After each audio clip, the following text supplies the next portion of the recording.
Well, thank you so much for inviting me. I am continuing to research Hong Kong. Hong Kong is one of my favorite cities. My husband and I moved there in 1989, and we told our parents we were going for one 3-year contract, and we stayed for 17 years and raised our son there. We still have many good friends in Hong Kong, and we just absolutely love Hong Kong.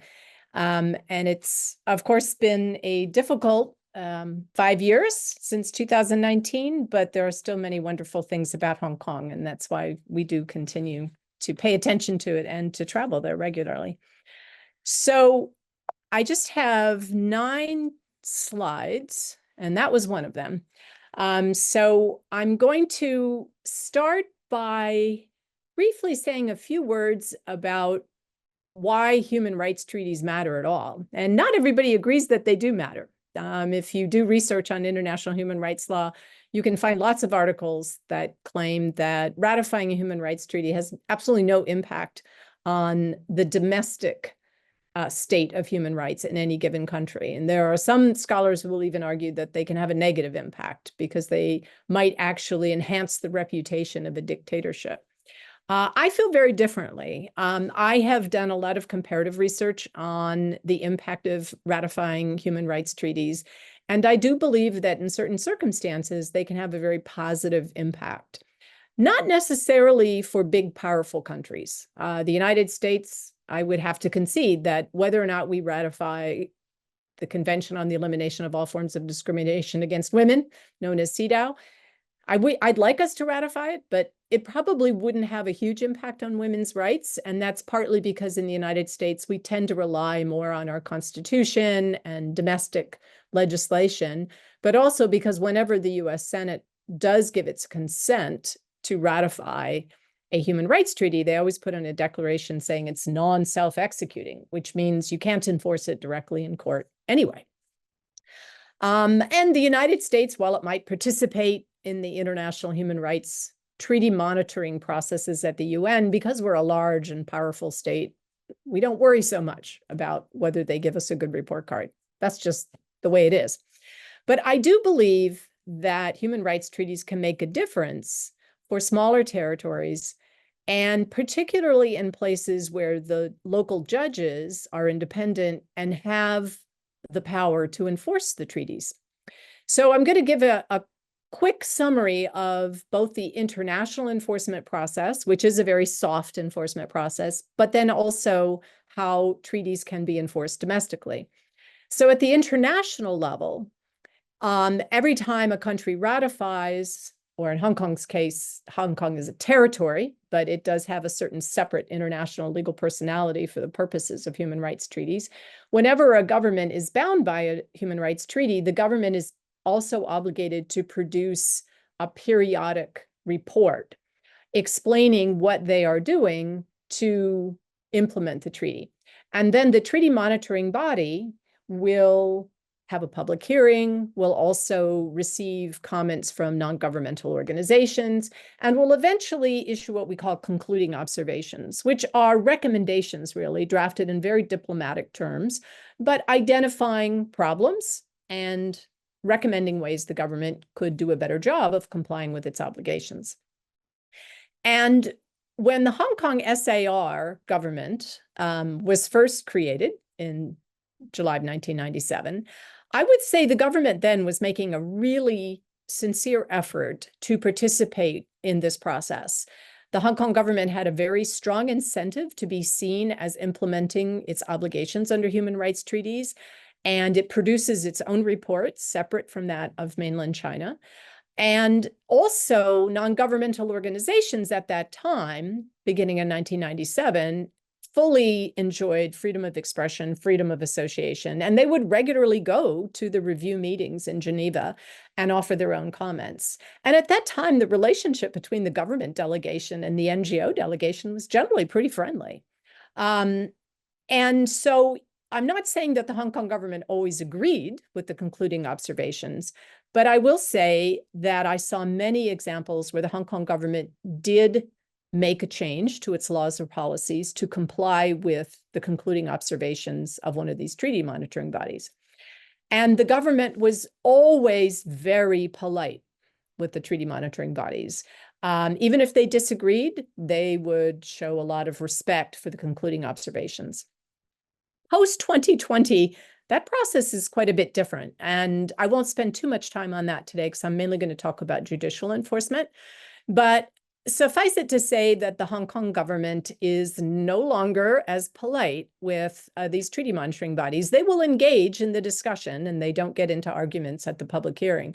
But once the concluding observations are posted, very often the Hong Kong government will post on its website this angry, disagreement and accuse the treaty monitoring body of being wrong, and they get really angry about it. And they've actually kind of adopted the same sort of approach that I often see from Beijing in its responses to treaty monitoring bodies. And I think that's diplomatically a mistake. It would be smarter for the Hong Kong government to be polite and promise to take the considerations on board. But they seem to have sunk into this. I think it's a little bit of a trap, really, of fighting with the treaty monitoring bodies, which is kind of silly because the treaty monitoring bodies don't have any coercive powers. They can't sanction Hong Kong or do anything like that. All they can do is make recommendations. So why not take them on board? The other thing that has changed about the international enforcement process is, of course, NGOs now have to be a lot more careful about what they say. And that does have to do with the national security law, not only the 2020 national security law, but also the local national security ordinance, safeguarding national security ordinance that was enacted in Hong Kong in March of 2024. People are being very careful now not to run into problems under the new law of sedition, which is tougher than the old British colonial law of sedition, which hadn't been enforced for decades, but then the Hong Kong government did start enforcing after 2020. So that's all I'm going to say for now about the reporting process. I'm going to spend most of my time on domestic enforcement. And here you have to understand that legal systems fall into two big categories: dualist legal systems and monist legal systems. And it has to do with the status of international law in the domestic legal system. In a monist legal system, and I would give the example, say, of the Netherlands, international law and domestic law are considered one body of law. And therefore, if a Danish or a Dutch citizen wants to go into court and rely on a treaty that the Netherlands has ratified, no problem. The court can look at it and enforce it. However, in a dualist system, and the classic example is the United Kingdom, international law is viewed as a separate sphere of law. And that's not to say the United Kingdom isn't bound internationally, but if you want to rely on a human rights treaty in domestic litigation in the UK, you've got to look for an act of parliament that has incorporated the treaty into domestic law. And Hong Kong is a dualist legal system, even though China, mainland China, purports to be a monist system. But Hong Kong still takes a dualist approach to international law. However, a very important treaty, the International Covenant on Civil and Political Rights, the ICCPR, was incorporated into Hong Kong's legal system via its local Bill of Rights ordinance, which was enacted in 1991. So even before 1997, the local judges got very familiar with enforcing the terms of the ICCPR in domestic litigation. And the government also made some effort to reform certain laws and policies to comply with the ICCPR. And even other human rights treaties, which have not been incorporated in the same way with a local ordinance, are referred to in the basic law. And very often we've seen judges use some of those other treaties perhaps as a guide to interpreting vague statutory language, which judges often do in dualist legal systems. Dualist legal systems are normally former British colonies: India, Canada, Australia, New Zealand. The US is kind of a hybrid, which I won't go into right now, but we act very dualist when it comes to human rights treaties. So my main research question with respect to Hong Kong now is this body of international human rights law, which I used to teach in Hong Kong, is it still relevant even after the national security law of 2020, the effective elimination of competitive democracy in the Legislative Council because of the 2021 overhaul, which after now, the the loyal opposition is no longer allowed to run for LegCo. You have to be deemed a patriot, and quite a lot of those people who had been elected are either in jail or have been disqualified. And then the other factor that I'm trying to look at, although it's much more recent, is the national security ordinance that was enacted in this new legislative council in Hong Kong in 2024, which adds additional restrictions on freedom of expression and freedom of assembly and association. So here's the bad news for many of you anyway, on slides 2 and 3. The bad news is these treaties are not going to curtail the security crackdown that Hong Kong is enduring. There was a time when I was hopeful that human rights principles could still play a role in the enforcement of the national security law. And that is partly because if you read the national security law that Beijing imposed on Hong Kong in 2020, it actually says in Article 4 that the ICCPR and also the International Covenant on Economic, Social, and Cultural Rights will continue to apply in Hong Kong.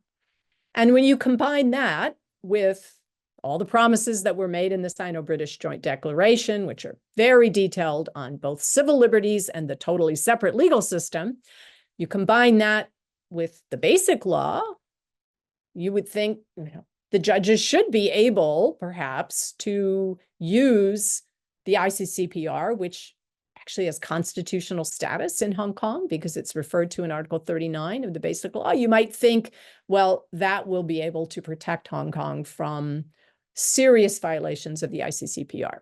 That has not turned out to be the case. And this is partly because if you read the Basic Law and the Joint Declaration, even though the vast majority of the provisions are all about Hong Kong's autonomy, what Hong Kong can do, and limits, the powers of the central government, the truth is there are certain provisions in the Basic Law that give China enormous power over Hong Kong and at its discretion, really. And the reason for this is, first of all, Article 18 says that the NPC Standing Committee can apply national laws to Hong Kong pretty much whenever it wants. I mean, it has to put it on Annex 3 of the Basic Law, and it has to say that it falls within one of our areas of responsibility. But because the NPC Standing Committee also has a plenary power to interpret the Basic Law, and that is in Article 158, it is the central government that decides whether the law falls within its areas of responsibility. And increasingly, we have seen Beijing being much more willing to use these powers, both of legislation and interpretation, to control Hong Kong.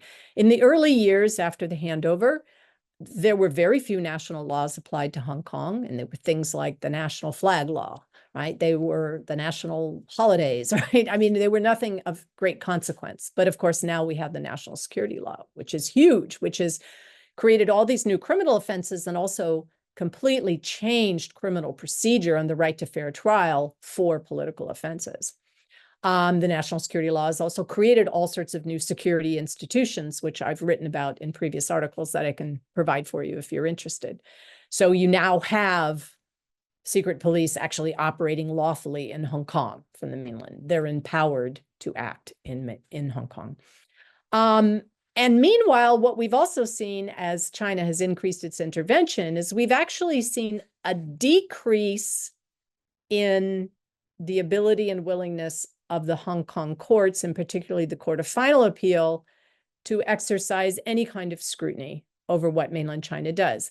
In the beginning, the very early days of One Country, Two Systems, there was dicta from the Court of Final Appeal, that it could not review acts by the central government that were taken in accordance with the Basic Law, which kind of left open the possibility that, well, what if the central government did something that was clearly a violation of the Basic Law? Could the Hong Kong courts review it?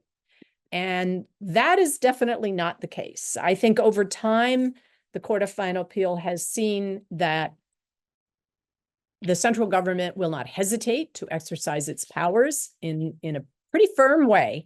And so basically the Court of Final Appeal has just conceded that and taken itself kind of out of the equation when it comes to security-related cases. And a good example of this is a recent decision in in which I've cited here, the 2024 decision, where the Court of Final Appeal stated, and I quote, legislative acts of the NPC Standing Committee are not subject to review on the basis of any alleged incompatibility with the Basic Law or the ICCPR as applied to Hong Kong. Well, that's pretty clear. We have no power to judicially review anything that the central government does.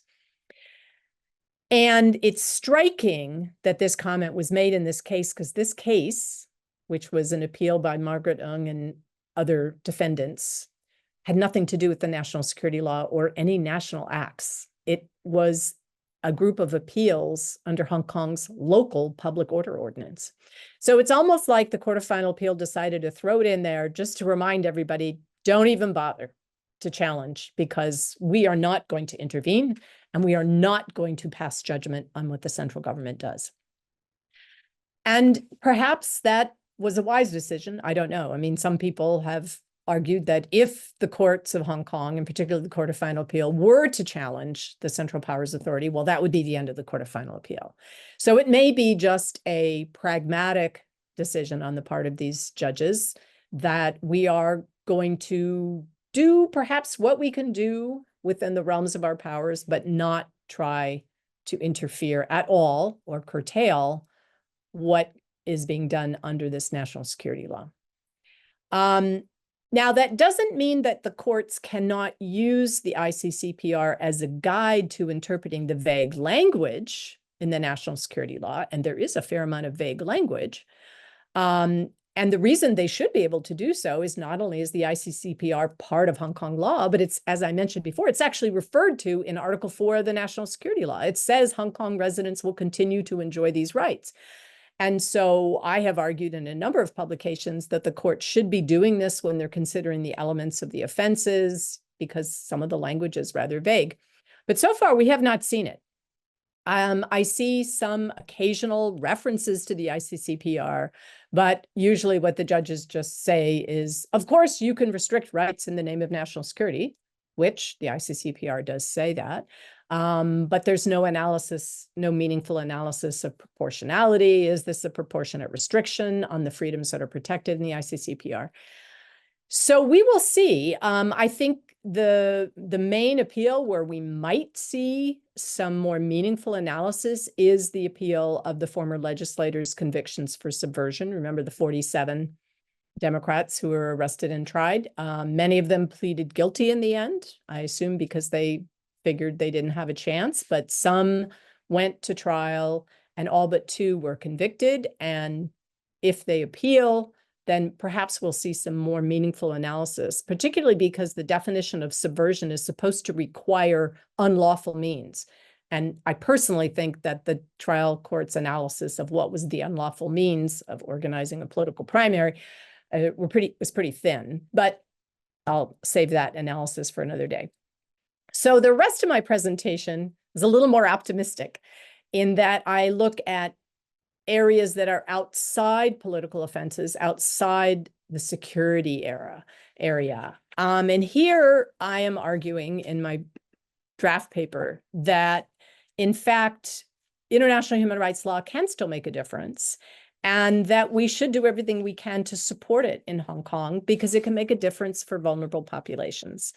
And I've looked at disability rights, women's rights, the rights of asylum seekers, but the area that I'm going to talk mainly about today is the rights of the LGBT community, because there it's particularly striking that the Hong Kong courts, and including the Court of Final Appeal, have continued to enforce the ICCPR and to rule against the local government. So you have to start this analysis well before 2020, because when the government was getting ready for the Bill of Rights ordinance, the Bill of Rights was first proposed in the fall of 1989, and there was a draft bill in 1990. It wasn't fully enacted until 1991. But already during that period of time when people were talking about this draft bill, the Hong Kong government started looking at its laws and policies, and it realized immediately that the laws it had inherited from the British colonial period, criminalizing sexual relations between 2 men, clearly violated the right to privacy. And they knew this because there was jurisprudence from the European Court of Human Rights saying that this type of law violates the right to privacy. And so they actually introduced a bill in 1990 to get the Legislative Council to partly decriminalize gay sexual relations. And I sat through that debate because I was interested in it. I was a very young academic then, much younger than now. And the debate went long. And I have to say, the Hong Kong government did rely on the ICCPR and international human rights. There were a lot of local legislators who did not want to decriminalize. But eventually they agreed in their speeches, but you're telling us that these laws will be invalid when the Bill of Rights ordinance comes into force. So we're going to go along with it. But they only partly decriminalized, and they maintained a number of discriminatory provisions, such as an unequal age of consent, a higher age of consent for gay sex than for heterosexual sex. And so once the Bill of Rights was in force and the ICCPR had constitutional status via Article 39 of the Basic Law, we started to see strategic litigation. The first two cases there were challenges to criminal provisions, criminal law provisions that were deemed to be discriminatory, and the court struck them down. RV Registrar of Marriages was a more recent decision by the Court of Final Appeal in 2013, had to do with the right of a trans woman to marry. Basically, the Hong Kong government was saying, we don't allow same-sex marriage, and so you can only marry the opposite person based on your birth certificate, which actually looked more like same-sex marriage now because the person had transitioned, but never mind. That was the irrational argument the Hong Kong government was making, and the Court of Final Appeal said no. Violates the person's rights. QTV Director of Immigration was another example where a person wanted to get what we call a dependent visa for her same-sex spouse and was denied by the Hong Kong government because we don't recognize same-sex marriages. You can't get a same-sex marriage in Hong Kong, so we're not going to recognize this. Government lost again. And then the final case on this slide in 2019 was a very interesting case where a civil servant took on the Secretary for Civil Servants because he was arguing, you're not giving fair treatment to me in terms of my taxes or in terms of my benefits, because you're not treating me as being a married couple, when in fact I have married my same-sex partner in an overseas ceremony. And once again, the Court of Final Appeal said to the government, you have to change. So what about post-2020?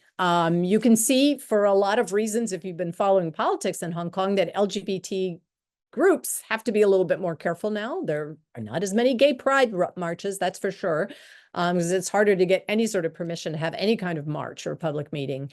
But we are still seeing strategic litigation. And the government is still losing cases, which I really find interesting.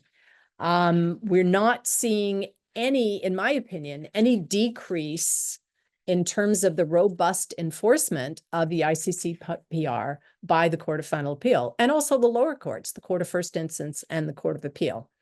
So one of the examples is QV Commissioner of Registration.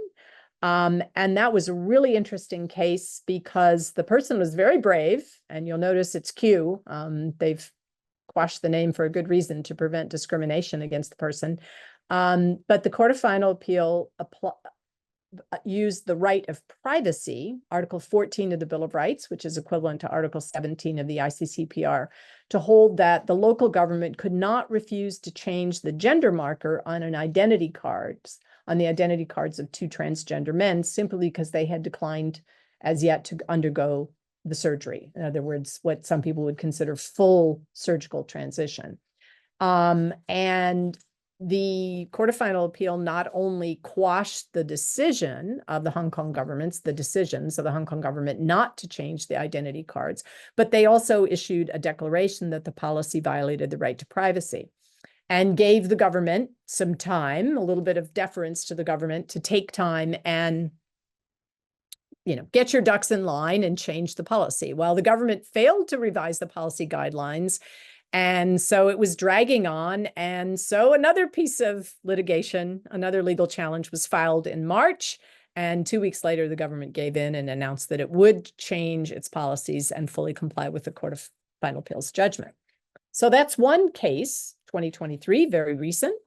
And then there's another really important case that the Court of Final Appeal decided in 2023, and that's on the right to legal recognition for same-sex unions. So as I mentioned before, there is no same-sex marriage available in Hong Kong right now, but many same-sex couples have gone overseas and gotten married and come back and litigated to get equal treatment. So I've already mentioned, for example, the case by the civil servant.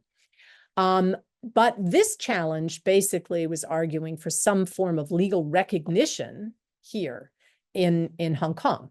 And the Court of Final Appeal, I would say, was kind of strategic. It did not go so far as to hold that there is a constitutional right to same-sex marriage in Hong Kong. Instead, it issued a declaration that the government is in breach of a positive obligation to establish an alternative framework, at least. I mean, they could legalize same-sex marriage if they want, but if they're not going to do that, then at least they must establish some alternative legal framework to provide legal recognition, such as a registered civil union. And this would be important because it would give same-sex couples the rights that a married couple enjoys, things like having access to visit your partner in the hospital, or inheriting property if one partner passes away and there's no will, or disposing of someone's remains, right? All the things that if you're a married couple, you take for granted you'll be able to do, but if you don't have that recognition, you can't accomplish that. Once again, the government was given 2 years to comply, and we don't know yet what the government's going to do to comply with this. I suspect they will drag their feet. But some people have criticized the decision, saying the Court of Final Appeal should have gone further and recognized a right to marriage. I think actually the Court of Final Appeal's approach is quite understandable, and it really shows the impact of the ICCPR, because over the years, the Court of Final Appeal has frequently looked to the UN Human Rights Committee, which is the treaty monitoring body for the ICCPR, for guidance. That's the monitoring body. How did they interpret the ICCPR? And actually, the Human Rights Committee has not said that the ICCPR requires full-out marriage. And that is partly because Article 23 of the ICCPR refers to men and women having a right to marry. I personally disagree with that interpretation by the UN Human Rights Committee, but I can understand why the Court of Final Appeal decided it would take a similar approach, because it has always looked to this committee for a certain amount of guidance. Someone else has pointed out to me that the Court of Final Appeal might have also been strategic in that by not going all the way to the right to marry, it also wasn't basing its decision on the basic law right to marriage, which of course, if they were to issue a decision that says the basic law right to marry means this, then it is possible the NPC Standing Committee could overturn it with a new interpretation of that article of the basic law. Now, when I say overturn, the right to interpret doesn't change the results in that particular case, because that is part of the basic law, that decided cases are not appealable to Beijing, but a new interpretation would have to be followed in future cases by the courts. So it may be that the Court of Final Appeal was being strategic in just relying on the local Bill of Rights ordinance, because that is not something that should be subject to reinterpretation by the NPC Standing Committee. So I'm going to conclude pretty soon so that we have time for questions, but I just want to mention that there's going to be a lot more to talk about very soon, because there are other pending cases on LGBT rights. There are 2 cases where Hong Kong Housing Authority policies that discriminated against same-sex couples were challenged in court, and where the litigants won in the Court of Appeal. And these 2 cases were heard very recently, just this month, by the Court of Final Appeal in consolidated appeals by the government. Government is appealing. And then the Court of Final Appeal also very recently heard the government's appeal in another case, which is a very sad case. It was originally brought by Edgar Lamb, but he passed away. And it is his partner who's taken on the case now. And it is a challenge to the intestate inheritance laws. And he is one of the people who has been hurt significantly by the government's refusal to give legal recognition or equal treatment to same-sex couples. So I'm going to conclude with a few thoughts. One thought is, why is the Hong Kong government fighting all these cases to the bitter end?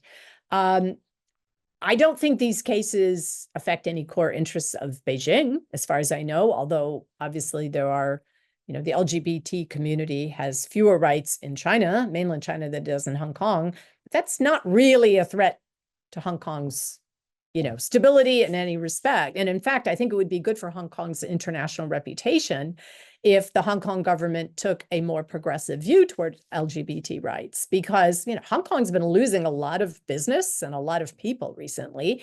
And some of the places around Hong Kong where people might be moving have been making progress in LGBT rights. Taiwan was the first territory to legalize same-sex marriage in Asia. And Singapore, though it was really lagging, did finally decriminalize in 2022. So if you want to show yourself to be a cosmopolitan international city, you want to be welcoming, both to your LGBT citizens, but also to companies who may want to come and do business in your territory and bring employees with them. So I don't know why the Hong Kong government fights these cases. Costs a lot of money because often the litigant is supported by legal aid and then the government spends a lot of money. And ironically, although the Hong Kong government didn't want Jimmy Lai to be able to bring a British barrister to defend him in a security-related case, the Hong Kong government regularly hires British KCs, senior barristers, to come out and defend them in these cases. And I think that's kind of amusing, but they really are determined for some reason. One of my friends told me that it's just, we've got very conservative people in the Hong Kong government now, and they don't believe in LGBT rights, and they're going to use their new powers, to the extent they have new powers, to kind of quash, if they can, the LGBT movement. But in terms of litigation, they're not really succeeding if that's their goal. And then my final slide is, well, what about outside the sphere of strategic litigation? Because there are things you cannot accomplish through litigation. And one of the things that the LGBT movement really needs is new legislation. I worked with a legislator back in the 1990s, early 1990s, on the first anti-discrimination legislation to be introduced in Hong Kong. And the way we drafted the Equal Opportunities Bill, it was going to prohibit discrimination on many, many grounds, including sexuality. The government was very strongly opposed. And in the end, all that we could get through was some compromised legislation, which prohibited gender discrimination, sex discrimination, and disability discrimination. Gradually, the Hong Kong government did agree to prohibit race discrimination, albeit in a weaker bill that I won't talk about today. But the Hong Kong government has never let up its opposition to legislation to prohibit discrimination on the grounds of sexuality and gender identity in the private sector, say in employment, housing, and that really is necessary. Sadly, right before 2020, there was research that was being done that showed that public support was really increasing for the LGBT community. And so I was really kind of hopeful that legislation might get enacted, but that is really hard to predict now because in 2021, LegCo was overhauled. And it's also really hard for the community to organize public demonstrations and other public meetings to raise awareness. So unfortunately, I think from what I have read, although the LGBT community maybe is not being, terrorized in the way that the pro-democracy legislators were in terms of convictions and prosecutions, but they do feel the pressure and they have to be a little bit more careful in their advocacy. And we also see this in other areas where I've done some research, like the rights of migrant workers, the rights of asylum seekers. The Hong Kong government is very, very resistant to change. It will really only change a policy if it's ordered to do so by the courts, and then it will fight it all the way up to the Court of Final Appeal. So in terms of voluntary compliance, we're not going to see as much, but in specific areas, non-security related fields, I think we will continue to see judgments from the courts compelling the government to make progressive reforms. And so I would conclude that yes, human rights law does still matter in Hong Kong and we should support it. But it will be mainly limited to strategic litigation in non-security areas. And that is my conclusion. And I will see if I can stop sharing so you don't have to look at my slides. Yeah. Well, great, Carole. Thanks very much. Yeah, fascinating. How much of this is personality based in terms of the judges themselves? I mean, within judicial systems, you have a wide variety of legal opinions, and how much is so how much of this is dependent on a few judges or key places? Well, I would say it's not. I mean, it might be when you first bring your action for judicial review, you might hope to get a judge in the court of first instance who is very aware of international norms. There were, years back, I can remember, for example, Justice Hartman was considered to be a very good judge to be assigned to in cases alleging discrimination, be it sex discrimination or other forms of discrimination. He was very informed about it. But you have to remember, these cases are funneling up. And one thing I didn't mention is that when in the old days, the Hong Kong government didn't always appeal every case that it lost in human rights cases. For example, there was a challenge to Hong Kong government's policy of refusing to hire anyone with a relative with mental illness in any of the branches of the discipline services. Firefighters, ambulance, immigration, customs and excise, police. I mean, if you had a near relative who had a history of mental illness, you were simply not considered for the job. It was kind of a ridiculous discriminatory policy. It was challenged under the Disability Discrimination Ordinance, which was one piece of legislation we did get through.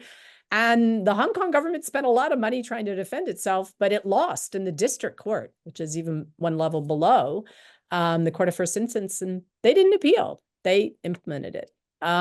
So I'm wondering sometimes why it is that now we just see them fighting every case. But because they fight every case, it can't depend just on the opinions of one or two judges because they all funnel up to the Court of Final Appeal. And at that point, you've got a relatively small number of judges. So how many judges are in the Court of Final Appeal at this point? Well, it's complicated because you have permanent judges, which are the ones who sit on all cases. But then you also have non-permanent judges, which can be foreign judges, but not always. And they sit in when needed. But it's also complicated because if it's a security-related case, there are restrictions on who can hear security-related cases. So I could not tell you in any given case. Now, the case that I cited here in the Margaret Ng case just had 3 judges from the Court of Final Appeal because that was actually, that's another case. That was the appeals committee, which is only 3, but normally you're going to have at least 5 deciding. You mentioned at the beginning that the NGOs that are supporting some of these rights are having more and more difficulty organizing. They're keeping a lower profile. Can you talk a little bit about what the legal challenges are for them at this, for an NGO right now that in a non-national security or allegedly non-national security area? Well, I would say it's mushy. And here's an example: the international enforcement process only works if NGOs are free to submit their own, what we call shadow reports, right? Reports commenting on the government report.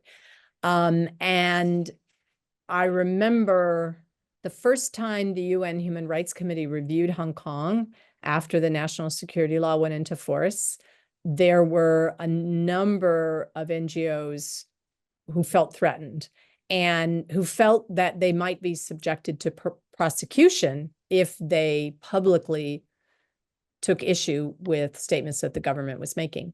And the UN Human Rights Committee was concerned enough about it that they directly asked the Hong Kong government delegation during the public hearing to reassure people that they would not suffer any harassment or prosecution simply because they cooperated with this monitoring body. And you can listen to the video of it, and I've quoted in one of my articles some examples, but the Hong Kong government just went round and round in circles, not answering the question. And they kept raising the question again. And finally, they came out with a mushy answer about, well, case by case, we'd have to see, but, you know, as long as you don't do anything unlawful, you'll be fine. Well, but we just have this new national security law, which defines the crime of foreign collusion very broadly. And now we also have the strengthened law against seditious speech, right? So it's not as though someone has a law that says you can't go to Geneva and file a report. It's never that clear. The question is, how are you going to interpret this law? And what we've seen is that the Hong Kong prosecutors interpret the national security law pretty darn broadly, because I'm sure that most of those 47 pro-democracy legislators who got arrested did not think they were doing anything unlawful by participating in that unofficial primary.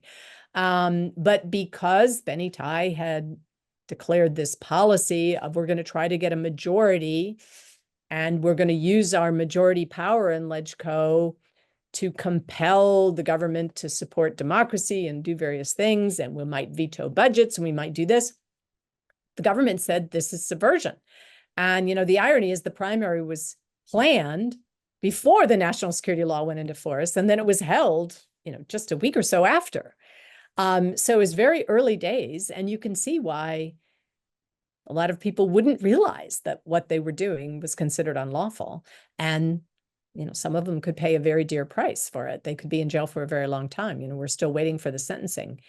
So if you're an NGO representative and you're thinking about filing a critical NGO report, you might think, is it really worth it?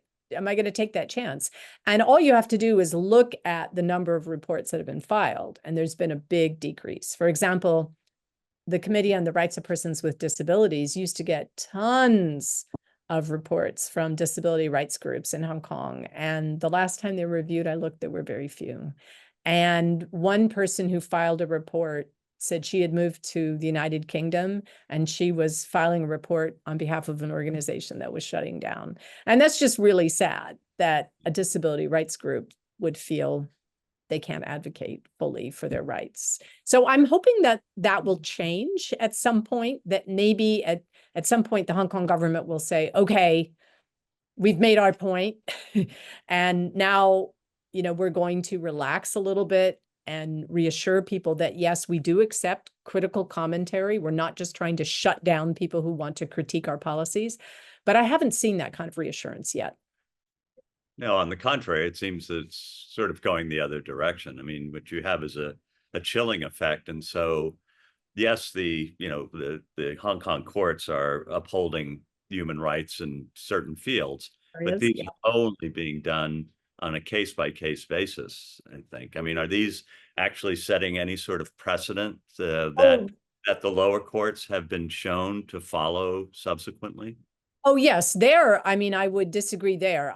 You're right that they're in certain discrete areas, but it's not just case by case, because, for example, the case on the identity card for the two transgender men, the Court of Final Appeal issued a declaration, Hong Kong government's policy is unlawful. You need to change it. We're giving you time. And then the government did eventually change it. So that affects everyone in that situation. And I would argue that the decision on legal recognition for same-sex couples will have a huge effect, because once that legal recognition is there, then anyone who's in this community can apply for it. It was kind of amusing to see, and then the housing policies. I mean, housing, as you know, in Hong Kong is super expensive. So access to public housing is really important. And the Hong Kong government's current policy deliberately discriminates against same-sex couples. And in the Court of Final Appeal, the British barrister who was brought in at great cost to defend the government one of the arguments she made was, well, it's rational for the Hong Kong government to prefer heterosexual couples because part of the reason for providing this housing, these benefits and whatnot, is to encourage reproduction.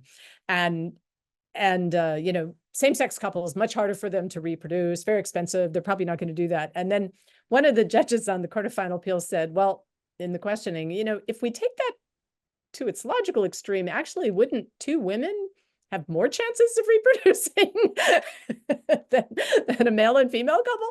And, you know, there wasn't much response to that. I mean, but it is interesting to see how the government will try to defend these policies. But I would argue that if the government loses these appeals, and I think they are going to lose these other appeals, once again, it's more than just case by case. It does establish a policy for a broader community of which many people do not want to come out of the closet and litigate, right? But if they could simply go to the registrar and register their union, they probably would.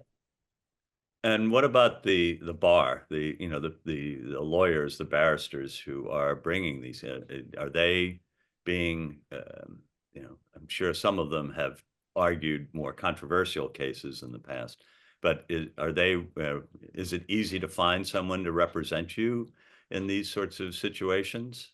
Well, the legal profession has had some strains, I would say. I do know some barristers who have left Hong Kong, who felt that they might be at risk of perhaps being arrested for seditious speech or something.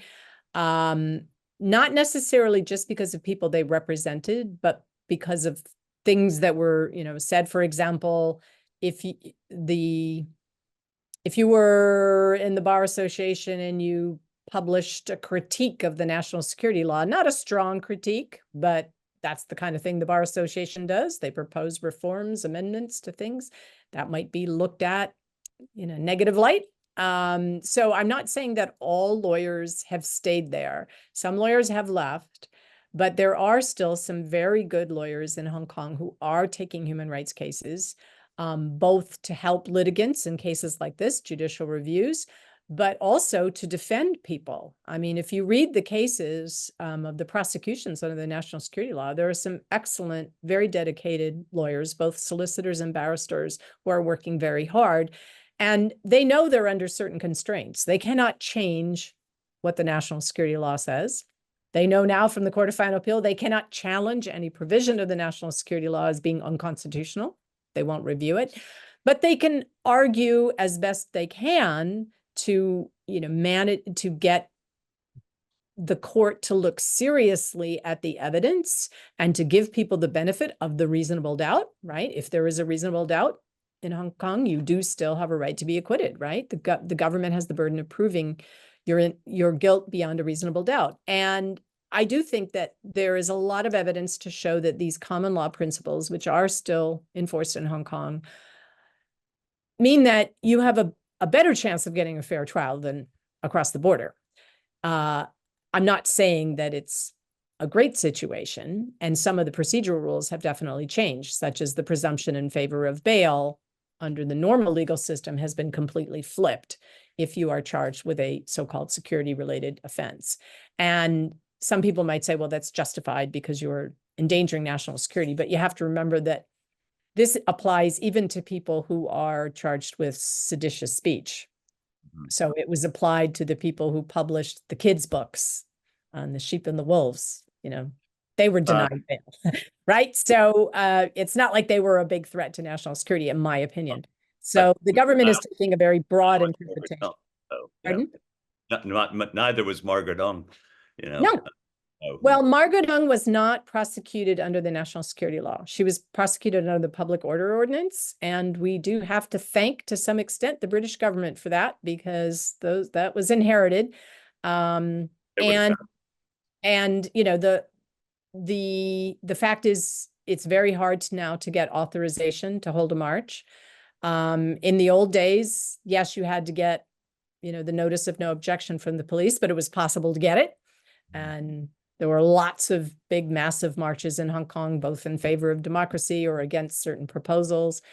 But those days are over. It's almost impossible to get, a notice of no objection for a march. And so in that particular situation, what they were arguing in the appeal was the concept of proportionality, and that the prosecution itself was disproportionate, given the fact that it was entirely peaceful, but it was unauthorized, and the court didn't buy the appeal. So we should wrap this up, but I do have to ask. I mean, you began by talking about China's Hong Kong's reputation, and especially of its judicial system, which was always a very, very important part of its allure as an investment place.